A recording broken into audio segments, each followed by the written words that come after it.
Ladies and gentlemen, today I'm going to cover another parenting topic. As you can see, I do bounce all over the board with the topics I cover. Today's going to be about what you teach your kids. And at the end of the day, the basic thing that I hope you teach your kids is not to be afraid. Be aware, but don't be afraid. And where this comes from is yesterday, we found a little brown bat in our house. And obviously the wife's freaking out. The daughters are freaking out, and the boys are, ooh, critter. The boys have the most entertaining interaction with critters, especially the creepy crawly ones. But the girls, their reaction is the fear. Teach your kids not to fear. Teach your kids to understand. And I had a talk with my daughter today about the fear reaction and freaking out over it. Those little brown bats can't hurt you. I understand fearing what you don't know and don't understand. It makes sense. It's what's kept us alive as humans for a long, long time. But that being said,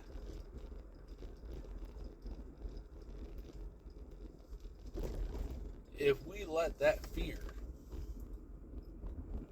continue to take hold in our children, they're going to grow up resenting whatever it is that they fear. For example, my daughter and that bat. She may understand that, okay, I shouldn't kill it, but I am afraid of it. And she will continue to freak out for the rest of her life. And then the next generation sees her freaking out, and that fear gets stronger. Each generation, that fear strengthens until killing seems like a valid response to that creature. So teach your kids not to be afraid of them. Even if they don't like them, if they don't fear them. The animal, be it a bat, a snake, a spider, has a higher potential for surviving. All of us are we gotta save the critters, save the critters. We can't let anything go extinct. Well, natural order of things do go extinct from time to time. It's just the way it works. Our planet is forever changing. What worked 1,000 years ago don't work no more. Natural pace of evolution. Some things are just an evolutional dead end. But I do agree with some people that we don't need to accelerate it. If we break it, we need to fix it. Hunting. We have broken the natural order. That's plain and simple. There are actually more deer in North America than there ever was in the times of the cowboys and Indians. Between our agriculture and our meddling, they have more of what they need to survive, which unfortunately has increased population density to the point that now we're starting to get diseases spreading through the population. So hunting is a requirement. It is better to have hunters that are doing it ethically for the purpose of food than let the government go out and just slaughter entire herds. That's the government's solution to everything. Kill it. But if you let hunters do the work, we do it ethically. And we do it from a place of actual understanding, care, and compassion. Teach your children to care about our environment. Not to want to control it, not fear it, but to understand it, to care for it. We are stewards of this planet. We have gone to the point that we have to maintain balance. Going out and just killing indiscriminately is, well, not the answer. Trophy hunters, do I agree with what they do? No. It's hunting competition. Same goes for fishing. I don't. When you hunt for food and care about the environment, that is what I truly appreciate. Trophy hunters, I don't agree with what they do as long as they do it ethically and they don't just leave the animal to rot. Okay. I won't come after you, but I also won't hold it against you.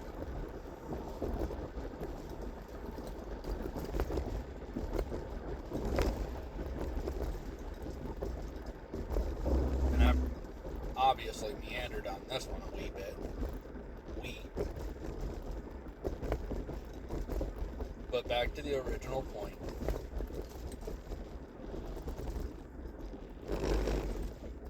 Understanding breeds compassion. If you can help your child understand something, even if it's scary, we'll go with snakes and spiders. The creepiest of crawlies.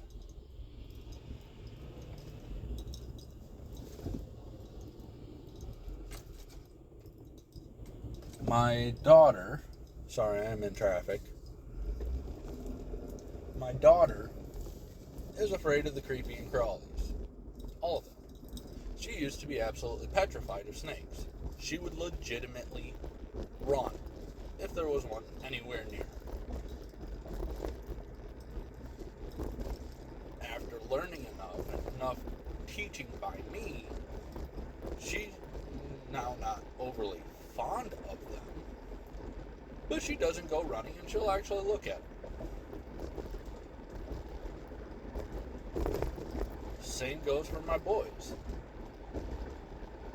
And the biggest hurdle I run into, my wife has a massive fear response to just about anything that isn't human. Except for birds of prey. Actual critters that could hurt her. Sorry about the lighting. Actual critters that could hurt her. Large birds of prey. Hawks. Eagles. Owls.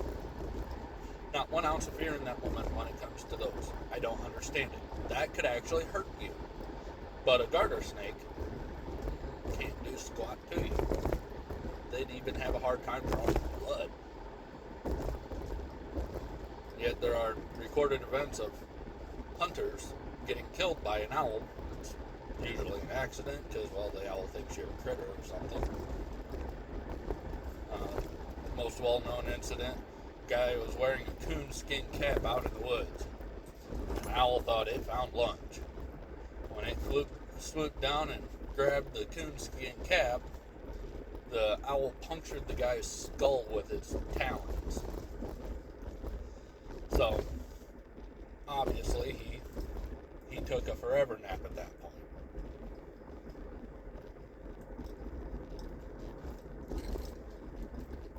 Bird was just doing what it does naturally, hunting. Whee!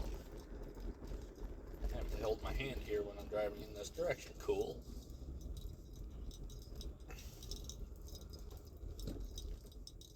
And I guess I'm going to rename this a little bit and probably just label it understanding. And I guess that can even go for other things as well. Understanding each other. Now, there are some groups that obviously just don't want to understand. They don't want to coexist. They don't want to take care of the system. They want the system to be absolutely controlled by their belief structure. And that will lead to the extinction of what they don't understand and don't want to understand.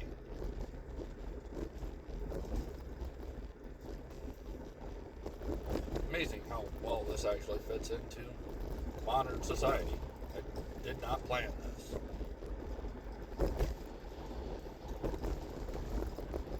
And with us higher intelligence creatures that can communicate,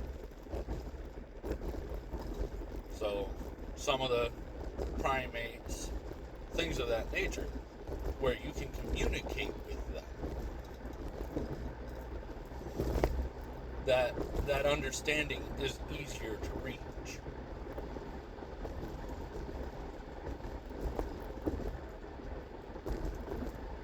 So it should be easiest to reach with our fellow humans that we can fully and completely communicate with. Yeah, sometimes there's a language barrier, but that's relatively easy to overcome.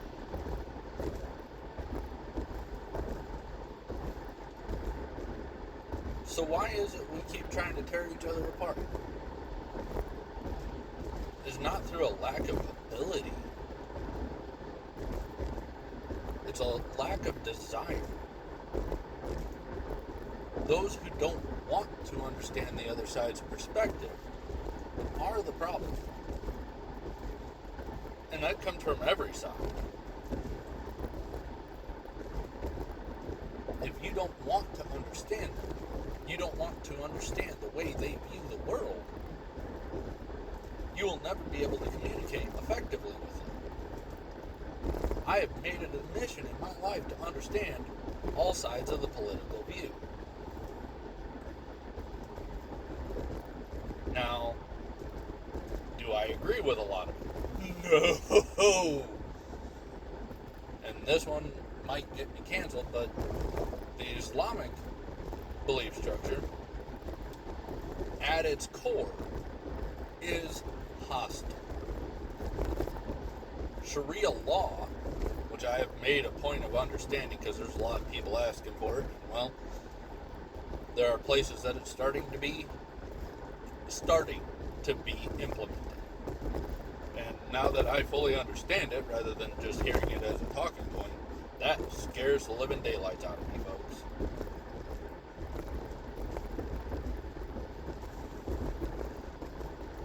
For those of you who are women who are advocating for Sharia law and claim to be a feminist and want your rights, Sharia law dictates that you have zero rights. For all intents and purposes, all women are property under Sharia law. So, I guess understanding is vital. I do not discount good intentions, but the road to hell is paved with good intentions. We must understand and be able to think critically. Be it a little critter with my daughter. Be it political differences. Be it hunting. Be it religious differences. Understanding will breed compassion.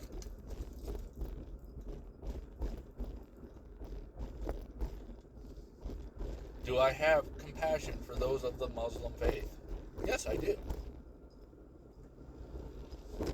Do I truly wish that we could coexist? Yes, I do.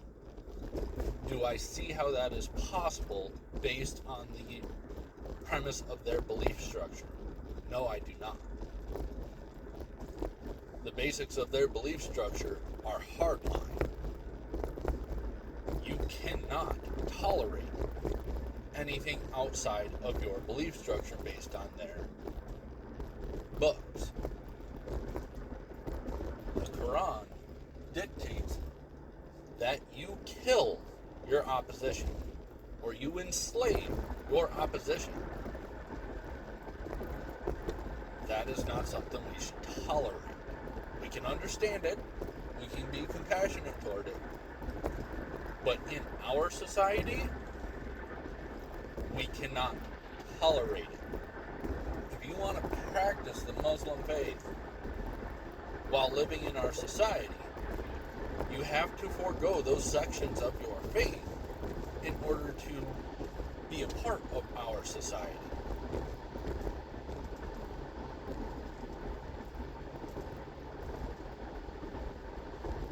Vegans, I understand your desire. You want to help the critters. That's something we can actually agree on. I like critters more than I like humans most days. I tolerate critters much better than I tolerate humans. 99.9% of your critters do not have any evil intention. They are doing what nature dictates. In the world of the wild, there are three things. Environment.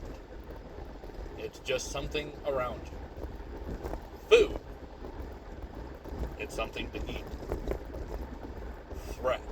It's something trying to eat and or kill you. If you do not fall into the food or the threat categories, nothing in the wild will seek to harm you. You are not worth the effort or potential harm it would take to be harmed. So, work to not fall into those two categories. Let's see, we'll talk snakes. There is 2 species of snake on this planet that could even remotely view a human as food, and most adults don't fall within that category. I say most, there are some adults that are small enough to fall into that category. But the vast majority of us are way too big to be a food source for even the largest snakes on the planet. The anacondas and the Burmese pythons. No, not Burmese, reticulated pythons, my apologies. We are way too big to be food. So, if we're too big to be food, now we fall into one of 2 categories. Threat or environment. Well, if we're actively poking and prodding at it, it will view us as a threat. Therefore, it will do what it has to do to defend itself. Basic nature. Same goes for us humans. Despite the fact that we're more evolved and more intelligent, that's really what the world boils down to. Food, threat, environment.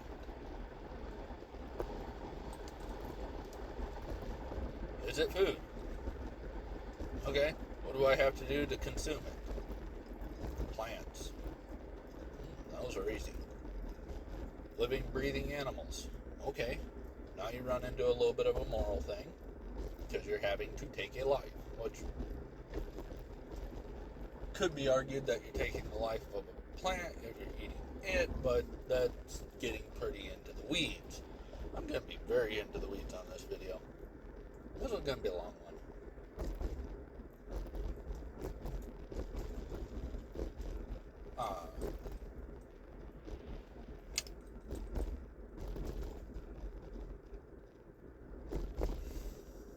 Our biggest issue is we see threats in everything amongst ourselves nowadays. If you don't believe the same belief structure I have, you are a threat to me. Well, that's obviously a sign that you aren't thinking critically. Because, one, I am extremely pro-Second Amendment. Extremely pro-Second Amendment. Have I ever once used a firearm to harm somebody? Not once. I used weapon systems that are capable of destructive levels of harm? Yes, I have. Do I still know how to function those weapons? Yes, I do. Are they kind of hard to get my hands on? Unfortunately. Why? Because they're actually really fun to use. Perfect example is the Mark 19. That thing is an absolute riot. You get behind the Mark 19, which it is a tripod-based weapon system. You cannot freehand that gun. But you get behind that Mark 19, you start playing with it. If you don't get a smile on your face, there is something wrong with you, because there's just something fun about that gun. Mark 19 is a 40mm automatic grenade launcher, belt fed. It's a great time.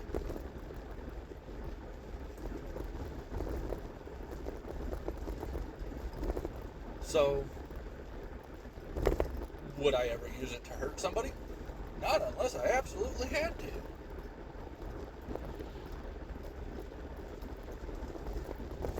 And I don't like harming things. When I go hunting, am I out there to harm that creature?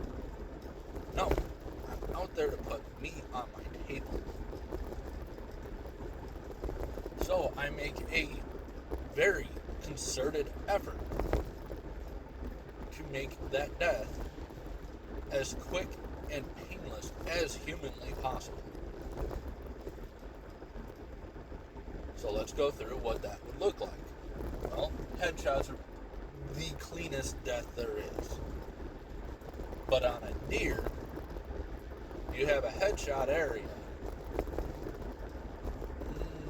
about the size of your fist. They don't have a very large brain.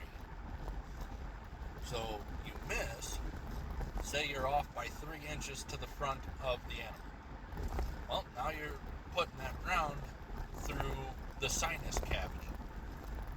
Highly likely that it's not going to be immediately lethal. And that animal may end up suffering for weeks.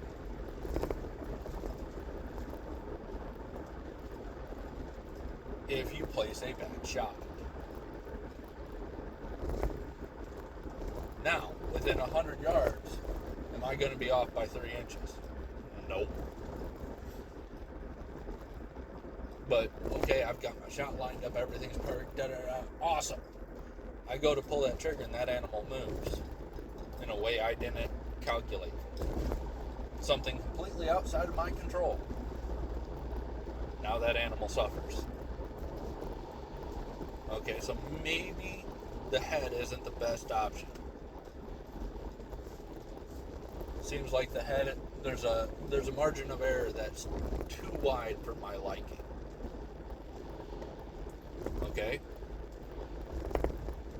What's another immediate drop? Spinal column. Between the head and the shoulders. It is an immediate drop. Done. Lights turn off. Okay? Now you've got a target that, albeit long, with your average deer, you're probably looking at a vertical of 12 inches target area. If you can't hit 12 inches up and down, you're doing pretty piss poor. However, you now have an inch left and right. And that's a pretty small target for your average hunter.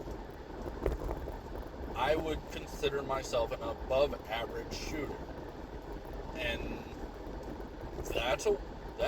that shot takes work. I know there are people out there who could take that shot and hit it clean every time. They're probably running a much more expensive rifle than I can afford, and they're a much better shooter than I am.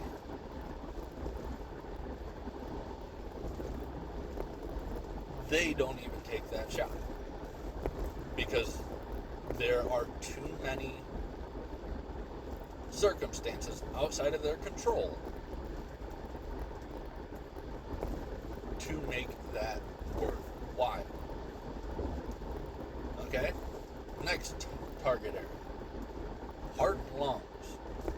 Well, now we've graduated to, okay, the death is a little slower. You went from instantaneous to less than a minute or less.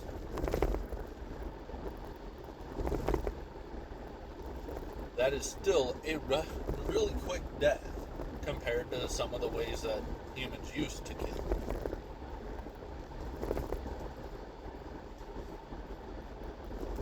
And it's not a week-long suffering. The animal has lived free its entire life, lived as nature intended. It's had a truly good life, and its death was quick. Heart and lungs. Okay, heart, okay, that's a target area the size of two of your fists. And the lungs, it's a grocery bag.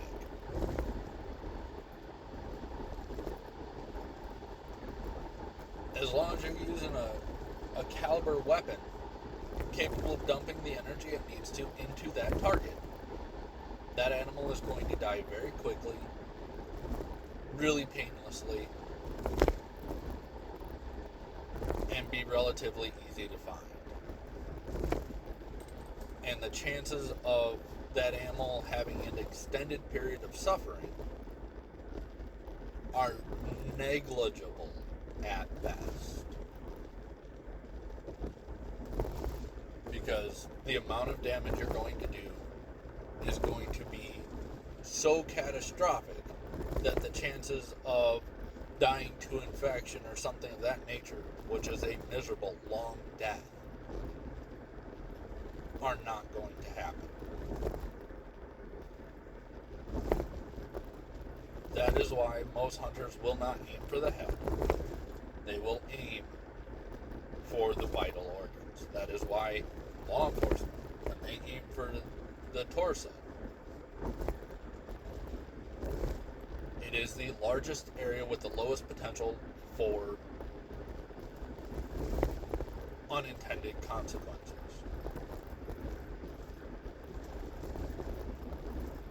And in most cases, with a handgun,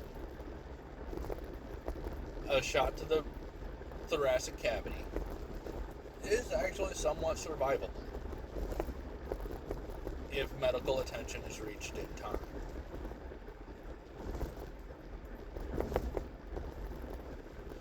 Holy smokers, I've covered a lot of topics today. I think I'm going to go ahead and call it at this point. I've jabbered long enough. If y'all stuck around to the end of this video, you're a champ. And I appreciate it. This has been your venting session from Specialist Z. Y'all have a great day. Be safe. God bless.